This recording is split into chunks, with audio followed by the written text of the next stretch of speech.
From blood-drinking emperors to rulers who bankrupted entire kingdoms just to buy more shoes. This is the worst kings and queens in history. And trust me, some of these monarchs were so bad, it's shocking their people didn't revolt sooner. King John of England. Before Prince John was a cartoon lion in Disney's Robin Hood, he was a real king, and he sucked. John lost almost all of England's land in France, taxed his nobles until they rioted, and even starved prisoners to death, including his own nephew. He was so despised that his own barons forced him to sign the Magna Carta, basically a medieval contract saying, "John, stop being the worst." But even after that, he tried to break the deal immediately. He was such a disaster that later kings avoided naming their heirs John, which is why England never had a John II. Queen Marie Antoinette of France. You know her from the quote, "Let them eat cake," except she never said that. But she did spend like crazy while her people literally starved.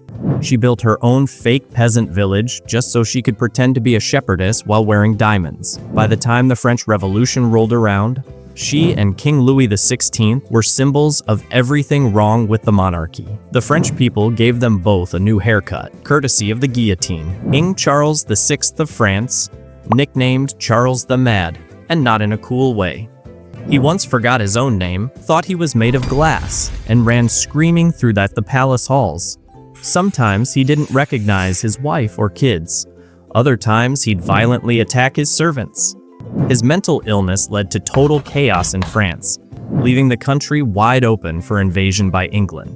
So, yeah, not great for a guy whose main job was protecting the country. King George IV of Britain. This guy loved two things, food and fashion. At one point, he weighed over 300 pounds and had to be lowered into bed with a pulley system. He racked up massive debts on gambling and luxury, forcing taxpayers to bail him out again and again. His own father, George III, called him worthless, and his subjects called him the Prince of Wales.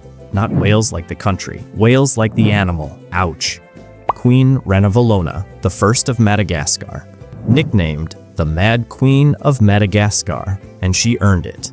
She forced thousands of people into brutal labor, executed nobles who disagreed with her, and kept Madagascar isolated from the world. Her cruelty was so legendary that European newspapers called her the female Caligula. When she finally died after 33 years on the throne, her people literally celebrated in the streets. King Henry VIII of England. You know him as the king with 6 wives. But Henry wasn't just unlucky in love, he was a tyrant. When the Pope wouldn't let him divorce, Henry said, "Fine, I'll just invent my own church," creating the Church of England. 2 of his wives were executed for treason, which in Henry's mind meant not giving me a son. He bankrupted the treasury with endless wars and feasts. And by the end, he was so obese and diseased, he had to be carried around on a special chair. Not exactly the portrait of majesty.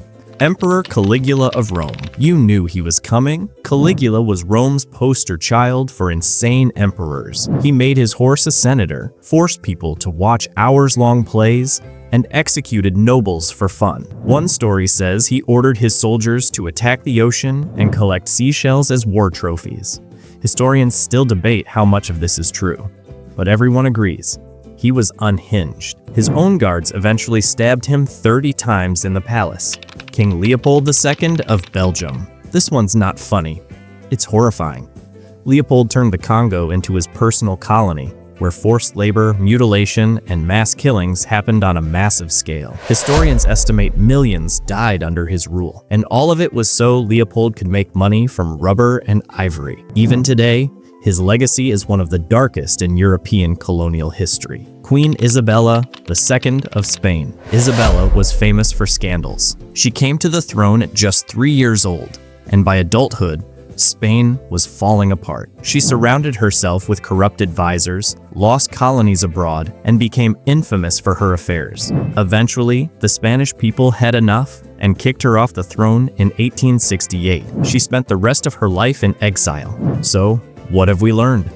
History is full of kings and queens who were lazy, greedy, insane, or downright evil. Some bankrupted their countries, Some terrorized their own people, and some just couldn't keep their pants on. But one thing's clear, just because you're born with a crown doesn't mean you deserve one. And compared to these maniacs, even the worst modern politicians don't look that bad. Okay, maybe some of them do.